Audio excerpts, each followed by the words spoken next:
The county assessor called it the ugliest 10 acres in 3 states. 6 months later, that same man was down on his knees in the dirt at midnight, filling his coat pockets with what he swore under oath was just soil samples. It wasn't soil. It was the most expensive crop on earth, and he knew it. The wind off the ridge carried nothing but grit and the smell of hot shale. Alina Vasquez stood at the fence line of the parcel she'd just signed her name to, and for the first time since she'd wired the deposit, she let herself feel the full weight of what she'd done. 10 acres. Rock-studded, thin-soiled, tilted at an angle that made every tractor in the county roll its wheels sideways. The land had failed 3 owners before her. It would, everyone in Coyle's Ridge assured her, fail a fourth. At 44, Alina had spent 19 years as a claims adjuster, and the irony wasn't lost on her. She'd spent 2 decades telling other people their losses weren't covered, and now she was the one holding a policy nobody would write. She'd been let go in the spring, one line in a mass email, position eliminated effective immediately, and the severance had covered exactly one thing. This land, bought at auction for a third of what the county's own website listed as its assessed value. Nobody else had bid. Her husband Daniel hadn't said much when she told him. He just looked at the listing photos, cracked ochre dirt, a leaning fence, a single dead cottonwood, and gone quiet in the way he did when he was thinking harder than he wanted anyone to notice. Daniel had been a line cook for 11 years before his knees gave out on him, and after that he drifted between odd jobs, never quite landing anywhere that felt like his. But he had one thing nobody could take from him: his grandmother's stories. Rosa Elena Marin had crossed from La Mancha to Arizona in 1961 with a coffee tin of dried purple thread sewn into her coat lining, and she'd raised Daniel on tailies of dry hillsides that grew nothing but rock and thistle, and somehow, impossibly, the most valuable flower in the world. "You bought us a farm," Daniel had finally said that first night staring at the photos. "You bought us *her* farm." Alina hadn't known what he meant. She would. Rosa Elena Marin, a name that shared half of Alina's own by pure coincidence, something Daniel had teased her about the very first night they met, joking that it felt like an omen even then, years before either of them had a reason to believe it, had grown up on a hillside outside a village so small it didn't appear on most maps, where the soil was the color of old bone and the summers burned everything green down to stubble by June. Daniel remembered sitting at her kitchen table as a boy, 7 or 8 years old, watching her pull a battered tin box from the cupboard above the stove, the same coffee tin she'd carried across the ocean, and open it just far enough to let him look, never touch, at the dark red threads coiled inside like something half alive. "This is not a spice, Mijo," she used to tell him, closing the lid before he could reach in. "This is proof that the ground doesn't hate you. It only wants to be asked correctly." He hadn't understood it then. He hadn't thought about it in 15 years, not really, until he stood at the edge of 10 dead acres and felt something in his chest click into place like a key finding its lock. Alina, for her part, had grown up nowhere near a farm at all. She was a city kid, raised in apartment buildings and strip mall parking lots, and the closest she'd come to agriculture before that spring was a tomato plant that died on her balcony 3 summers running. What she understood, better than Daniel ever would, was risk. 19 years of reading claims files had taught her exactly how thin the line was between a calculated bet and a reckless one, and exactly how often the insurance companies she'd worked for bet against people who turned out, in the end, to be right. She hadn't bought the land because she believed in saffron. She'd bought it because the number on the auction listing was so low and the land's history so uniformly hopeless that she'd recognized the shape of it instantly. This was a policy everyone assumed would never pay out, which was exactly the kind of bet, she'd learned, that sometimes did. The county's agricultural extension office sent a man out on a Tuesday morning in early spring, a full soil report tucked under his arm like a verdict already reached. Dr. Bennett Hollies was young for his title, 40 at most, but he carried himself like a man twice that age who'd never once been wrong. He wore pressed khakis that had no business staying clean on a dirt road, and he didn't offer his hand when he stepped out of his county truck. "Mrs. Vasquez," he said her name the way you'd address someone who'd already lost the case. "I'll save us both some time. This soil is what we call a caliche cap, a hard pan of calcium carbonate in places 18 inches thick, sitting under 6 inches of decomposed shale. pH is 8.4. Organic matter is functionally 0. Your water table sits at 200 feet, and the county allocation for this parcel was cut to almost nothing back in 2019 after the aquifer dispute." He flipped his clipboard shut like it was a coffin lid. "In plain terms, Mrs. Vasquez, nothing commercially viable grows here. Corn won't. Alfalfa won't. I wouldn't plant a garden tomato in this dirt." "Then why did the county list an assessed value at all?" Alina asked. "If it's worth nothing." Hollies' mouth twitched, the closest he came to being caught out. Assessed value and agricultural value are different metrics. Frankly, this land's only real worth going forward is to a solar developer. I'd sell it before your loan payments start if I were you. He left the way he'd arrived, engine, gravel, dust, and Alina stood there with the same cold weight in her stomach that she used to feel reading other people's denied claims. Except this time she was the file on the desk. Daniel didn't say much that evening either. He drove into town instead and came back 3 hours later with a truck bed full of used cattle panels, a 50-pound bag of pea gravel, and a look on his face Alina hadn't seen since before his knees went. "We're not planting corn," he said. "We're not planting anything that wants good soil." "Then what are we planting?" He set the gravel down on the porch step like it was the answer itself. "We're planting what my grandmother grew on a hillside that looked exactly like this one, rocky, alkaline, half-starved for water." He looked out at the 10 acres of cracked ochre earth glowing orange in the last of the light. "Saffron doesn't want rich dirt, Alina. Rich dirt rots the corn. Saffron wants exactly what everybody just told us: this land is good for nothing." She laughed, a short, disbelieving bark of a laugh, because it sounded insane, and because some tired, hopeful part of her wanted so badly to believe him. For the first month, they tried it the way Daniel remembered, or thought he remembered, because his grandmother had died when he was 19, and some of the details had gone soft with time. They dug a test bed by hand, tilled it with picks because the rented rototiller couldn't get past 4 inches before the tines screamed against caliche. They ordered 200 saffron crocus corms, Crocus sativus asterisk, purchased from a specialty grower in Pennsylvania at $11 apiece, a number that made Alina's stomach drop every time she thought about it, and planted them 4 inches deep in loose, ungraveled soil, as a test bed to prove the concept before committing real money to it. By the third week, half of them had rotted in the ground. The caliche layer held water just long enough after a rare rain to drown the roots, then baked the survivors like clay in a kiln. Daniel dug up a handful of the dead corms one evening, soft and blackened, and sat on the porch steps turning them over in his palm without saying anything for a long time. "I'm doing it wrong," he finally said. "She never told me how, she just told me that." Alina watched him from the doorway, and for the first time since the auction, she let herself wonder whether she'd made the mistake everyone in town seemed to think she had. The severance money was going fast: corms, gravel, a rototiller rental that had chewed through 2 sets of tines before giving up entirely. The mortgage on the house they still owed in town hadn't gotten any smaller. And her husband was sitting on the porch steps at dusk, holding a handful of rotted bulbs like they were the last photographs of someone he'd lost. But she didn't say any of that out loud. Instead, she sat down next to him, took one of the blackened corms out of his hand, and turned it over the way he had. "Your grandmother didn't have a rototiller," she said, "or a soil report, or $11 a corm riding on getting it right the first time. Whatever she knew, she learned it by watching people who'd already failed at it 100 times before her. Maybe we're just early in the 100. Daniel didn't laugh, not exactly, but something in his shoulders came down half an inch. It was the first time either of them said out loud what they'd both been quietly thinking: that failure here wasn't the end of the story, only the tuition. Word travels fast in a town of 1,100 people, and Coyle's Ridge had already decided the Vasquez place was a punchline. At the diner on Route 9, farmers who'd worked that valley for 40 years shook their heads over their coffee. Walt Higgins, who ran the walnut orchard bordering their east fence, was the only one who didn't laugh. He was 71, sun-cured to the color and texture of the bark on his own trees, and he'd buried 2 wives and outlived 3 droughts on that same ridge. He pulled his truck over one evening as Daniel was standing in the ruined test bed, staring at nothing. "You're not wrong that it can grow here," Walt said through the window without preamble. "My granddad used to say the ridge dirt was too mean for anything soft. Saffron's not soft, but you're watering it like it's a tomato, son, and it isn't one." "Then what is it?" Daniel asked, more exhausted than sharp. "It's a survivor. You don't baby a survivor. You starve it a little, drain it a lot, and let it fight for what it needs. That's when it makes the good stuff." Walt tapped the side of his truck door. "Talked to Ferran down at the co-op. He's Basque, worked the dry hillsides outside Consugra before he came here. If anybody in 3 counties knows how the old world growers actually did it, it's him." Daniel drove out to the co-op the next morning, and what he came back with changed everything. Ferran didn't just know the theory, he'd worked it with his own hands as a boy. Corms didn't go into flat, loose beds.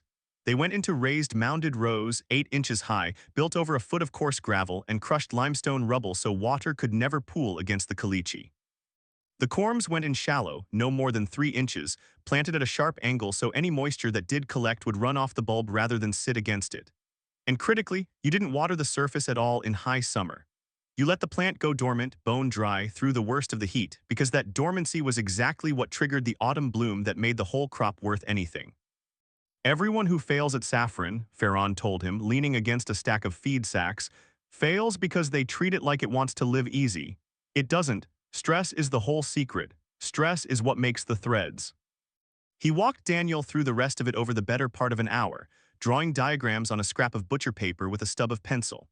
Spacing mattered more than people assumed, 40 corms to the square yard, no closer, or the plants would compete for what little moisture the soil held and none of them would flower well. Depth mattered even more, 3 inches, angled, never straight down, so the papery tunic around each corm would shed water instead of cupping it like a little bowl. And timing was everything. Corms needed to go into the ground in July during the worst of the heat so they could establish roots through the dry months and be fully dormant, fully asleep, as Ferran put it, by the time the first September rains came. Wake them too early with water and they'd rot before autumn. Starve them exactly right, and the first cold night below 50 degrees would trigger the whole field to bloom almost simultaneously. A phenomenon Ferran's own grandfather used to call asterisk la noche que abre, the night that opens. Ferran also warned him not to expect too much that first year. A corm's first autumn in new ground is a shy one, he said. Some will give you nothing at all the first season, they're too busy putting down roots to bother flowering. The real harvest comes in year 2, year 3 when the whole colony's established. Plant heavy the first year and be grateful for whatever the ground gives you back. Your grandmother knew this in her hands, not in her head, Ferran said, folding the butcher paper and pressing it into Daniel's palm like something ceremonial. That's why she never wrote it down for you. People who grew up doing this don't think of it as instructions. They think of it as weather. Daniel drove home with 300 pounds of crushed limestone rattling in his truck bed, and a fire in his chest he hadn't felt in years. They rebuilt everything. Daniel and Alina spent 6 weeks hauling gravel and rubble by wheelbarrow across a little under an acre of the 10, the only stretch they could afford to build properly, mounded in long rows that ran with the natural pitch of the land instead of against it, so any rare hard rain would shed downhill instead of pooling. Then came the real gamble. Through Ferran, they found a bulk importer who sold flowering-size corms by the pallet rather than by the dozen, and at that volume the price dropped from $11 a corm to just over $1. It was still real money, 60,000 corms, financed on the last of Alina's severance, a loan from Ridgeline Ag Credit, and a small personal loan neither of them told the bank about, because the bank already had opinions enough. They planted at a diagonal, 3 inches deep, 40 corms to the square yard, the way Ferran had drawn it out on a napkin at the co-op counter, packing the better part of an acre with corms shoulder to shoulder. And then, on Daniel's insistence, they did the hardest thing of all. They stopped watering. That feels backwards, Alina said, standing at the edge of a mounded row in July, watching heat shimmer over land that looked, if anything, more dead than when Hollies had first condemned it. It is backwards, Daniel said. That's why nobody else here does it. The loan came from Ridgeline Ag Credit, and the man who'd approved it, Marcus Doyle, called every few weeks with the same clipped, faintly amused tone of a man watching a car slide slowly toward a ditch. Just checking in, Mr. Vasquez. Covenant calls for a verified, commercially viable harvest by November 15th, or the note comes due in full. Counties had some interest in that parcel, by the way, a solar outfit's been asking around. Be a shame to let this go to foreclosure when there's an easy buyer waiting. What Doyle didn't mention, though Daniel would learn it later, secondhand, from a teller at the credit union who liked to talk, was that he stood to collect a referral fee from that same solar company for every foreclosed acre that ended up on their books. It made his phone calls a great deal less neutral than they sounded.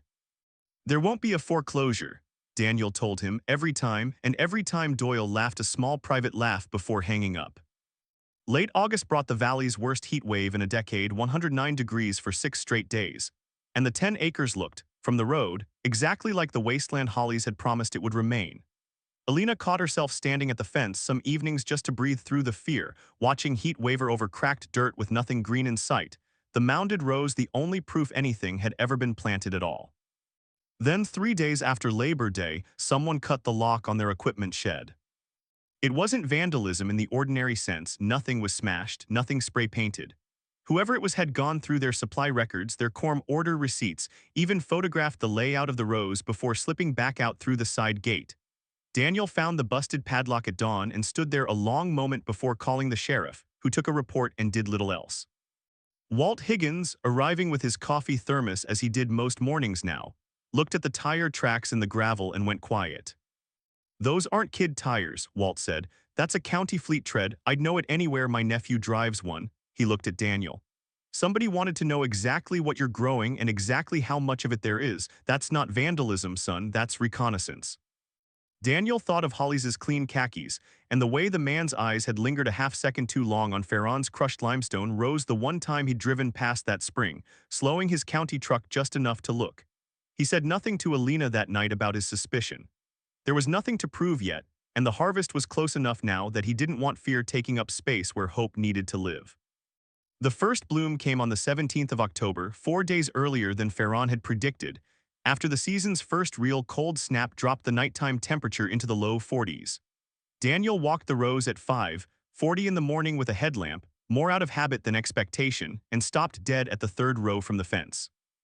Purple, not a patch, not a scatter, a wave of it, hundreds of pale violet crocus blossoms cracked open overnight across the mounded rows, delicate six-petaled flowers no bigger than a thumbnail, each one holding three impossibly deep crimson threads at its center. The smell hit him before the sight fully registered, something between hay and honey and rust, sweet and strange all at once. He stood there in the cold dark with his hand over his mouth, and when Alina came out 10 minutes later in her robe, she found her husband on his knees in the dirt between two rows, not crying exactly, but close enough to it that she didn't ask. "We have to pick them today," Daniel said, voice rough. "All of them, before the sun's fully up or the stigmas lose their oil. Ferran said we might get 3 days of bloom like this, maybe 5. After that they're gone until next fall." What followed was the strangest, most exhausting week of both their lives. Saffron doesn't wait for convenient schedules. The flowers had to be hand-picked in the cool dark hours before 9 a.m., every single blossom, because heat and sun degraded the delicate crossin and saffronal compounds inside each thread within hours of opening. Alina called in every favor she had. Her sister drove up from 3 counties over. Walt brought his 2 grown grandsons. Ferran himself showed up unasked on the second morning with a folding chair and steady hands.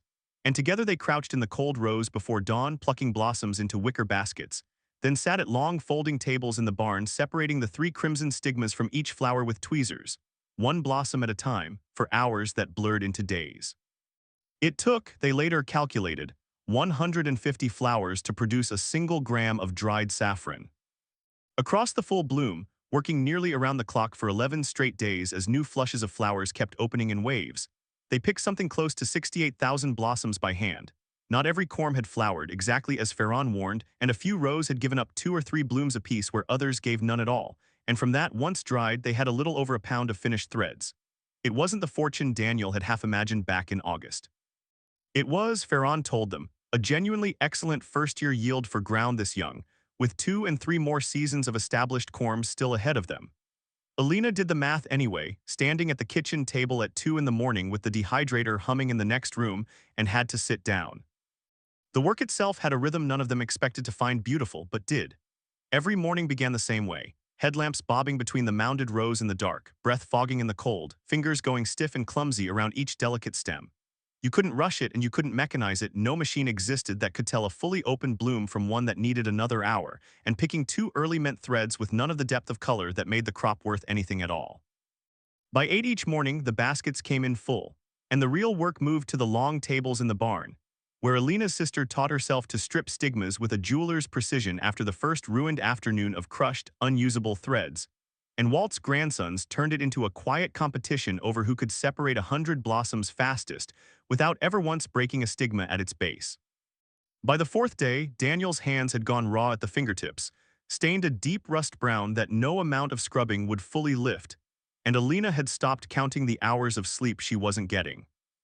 But every evening, walking the rows in the fading light to check for the next morning's flush, she felt something she hadn't expected to feel on that land at all, not relief, not even pride exactly, but a kind of stunned tenderness. Watching thousands of small violet flowers open across ground that 3 different agricultural authorities had sworn on paper could not sustain a single living thing. Harvest wrapped on the 28th of October. 3 days later, Alina signed the contract that changed everything.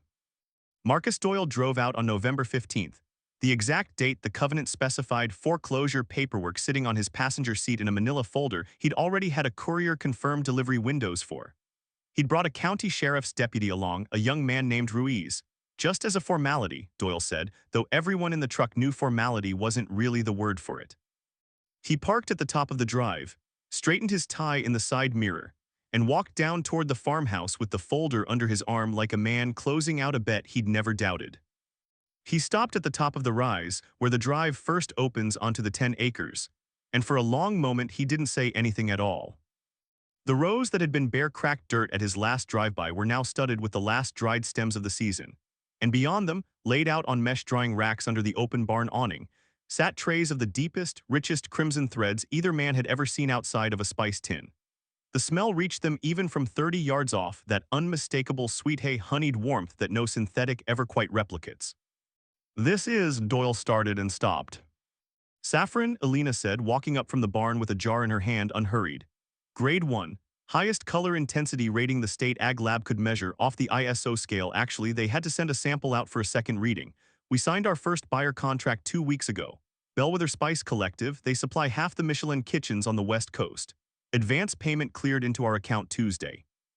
She held the folder Doyle was still holding gently between two fingers and slid it back toward his chest. "It covers this year's note, in full, plus the deposit on next season's corms." Doyle's mouth opened and shut twice before anything came out. This land was assessed as agriculturally worthless, county's own report. "County's own report," Daniel said, coming up behind Alina, "was written by a man who tests soil for corn and alfalfa. He never once asked what the dirt was good asterisk for asterisk, just what it wasn't." He nodded toward Deputy Ruiz. "You want to see the corms? Come look, it's not a trick, it's just old farming nobody around here still remembers." Ruiz, curious despite himself, crouched at the edge of a mounded row while Daniel brushed back the gravel to expose the pale, papery corm beneath. Its roots threading down through crushed limestone into soil that 6 inches under the caliche crust had gone dark and faintly sweet-smelling from a season of careful starvation and precise drainage. "Huh," Ruiz said, and that was the whole of his commentary, but it was more honesty than Doyle managed all morning. Doyle tried one more angle before he gave up entirely, flipping open the manila folder as though the paperwork inside might still count for something. "The covenant specifies a commercially viable crop, Mrs. Vasquez, not a novelty. The bank's ag committee will want documentation. Yield verification. A buyer with actual standing, not some." "Bellwether's purchasing director flew in from Portland to walk these rows himself 2 weeks ago," Alina said, and pulled her phone from her back pocket, pulling up the signed contract before he'd finished his sentence. "Here's the agreement. Here's the wire confirmation from Tuesday. Here's the lab certification from the state's own extension service, the same office Dr. Hollies works out of, actually, rating our first batch at the highest color and potency grade they've tested this year. You're welcome to call and verify all of it before you drive back to town, Mr. Doyle. I'd rather you did." Doyle didn't call anyone. He stood there another moment, looking out over the drying racks glowing crimson under the barn awning, and something in his face shifted from disbelief into the particular discomfort of a man realizing he was about to be the version of this story nobody remembered kindly. It was the same arrangement, Alina would learn afterward, that had made him so certain so early that this farm would end up as someone else's solar field, and his own commission besides. He closed the folder, tucked it under his arm without another word about foreclosure, and told them stiffly that the bank would be in touch regarding next steps on the account, which both of them understood to mean there are no next steps because you already won.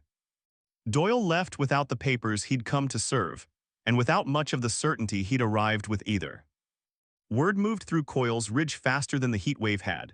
Dr. Bennett Hollies heard about the Bellwether contract from a lab technician he'd once trained, and by that account he didn't take it well. He drove out himself 3 days later, uninvited, and stood at the edge of the drying barn with his arms crossed, watching Alina and Daniel sort the last of the season's threads onto mesh trays. "I'll be blunt," he said, though nothing in his tone matched the confidence of the spring. "That soil report was accurate. Caliche hardpan, alkaline, zero organic matter. I stand by every number." "You were right about the numbers," Daniel said, not looking up from the trays. "You were wrong about what they meant. You measured this ground for what it couldn't do. You never once asked what it could." Hollies didn't have an answer for that, not one he was willing to say out loud, and he left with his khakis a little more dust-stained than they'd been in March. But academic pride, it turned out, curdles slower than a public argument, and it doesn't always stay in daylight. 2 weeks after the harvest wrapped, at just past 1 in the morning, the motion light over the barn door snapped on, and Daniel, who'd taken to sleeping lightly since the shed lock had been cut back in September, was up and moving before Alina had even opened her eyes. He found two figures crouched at the third row from the fence, headlamps dimmed to a red glow, digging up corms with a hand trowel and sliding them into Ziploc sample bags. One of them he recognized instantly by the pressed khakis, filthy now at the knees. The other, younger, held a phone up, photographing the exposed root structure and the gravel bed beneath it. Parked at the top of the drive, half hidden behind the walnut trees, sat the same county fleet truck whose tread Walt had matched to the shed break-in back in September. Daniel recognized the same cracked taillight lens this time, up close, and any doubt he'd been carrying since then went out like a switch. "Corm theft is still theft, Dr. Hollies," Daniel said, flashlight beam cutting across both of them, even when you call it a sample. "And that's the same truck that cut my shed lock in September. I recognized the taillight the first time, I just didn't have a reason to say anything yet." Hollies froze, hands full of dirt, and for a moment neither man spoke. Then, quieter than Daniel expected, "Do you understand what this technique is worth if someone publishes it properly? Drought-tolerant saffron cultivation on marginal caliche soils, that's not a farm story, Mr. Vasquez, that's arid agriculture policy for half the drylands in this country. I could co-author it with you, real recognition, grant funding." "You called this ground dead in March," Daniel said. "You told my wife to sell it for pennies to a solar company. You've been casing this farm since September, and now you're in my field at 1 in the morning stealing corms in the dark because you don't like that a line cook and a claims adjuster figured out what a man with 3 degrees couldn't." He nodded toward the phone still glowing in the younger man's hand. "Put that down. Both of you are going to stand right there while I call the sheriff. Deputy Ruiz already knows the way out here." The arrest of a county agricultural extension officer for trespassing and attempted theft made the front page of the regional paper the following week, right alongside a smaller, warmer story about the 10 acres on the ridge that had produced the most valuable harvest per square foot in the county's history. Hollies kept his job, technically, after a formal reprimand and a very uncomfortable hearing in front of the same agricultural board that had once cited his original report as gospel. He never drove past the Vasquez place again. By the following autumn, with 2 more years of established corms finally coming into their own, Alina and Daniel had tripled their planting, expanded the mounded rows across 6 of their 10 acres, and signed a second buyer contract with a specialty grocer 2 states over. Walt Higgins came by most mornings during bloom season now, not because he was needed exactly, but because he said watching those purple flowers crack open before sunrise was the best thing that had happened to that ridge in 40 years, and he wasn't about to miss it. Ferran brought his granddaughter out one October morning to see the fields and stood a long while at the fence line with his hands in his pockets, saying nothing, which from him, Daniel had learned, was the highest compliment there was. Alina still keeps the county's original soil report in a drawer in the kitchen, not out of spite, she says, but because it reminds her of something worth remembering. The land was never actually dead. It was only ever being measured by people asking the wrong question. If Alina and Daniel's underground gamble got your heart racing, hit that like button. It helps us bring you more true stories of quiet, stubborn people who refuse to believe the experts had the final word. Share this with someone who needs a reminder that the worst piece of ground can still hide the richest harvest, and subscribe for more real stories where the impossible turns out to be perfectly, patiently possible. Drop a comment below, would you have bet everything on 10 acres nobody else wanted? See you in the next one.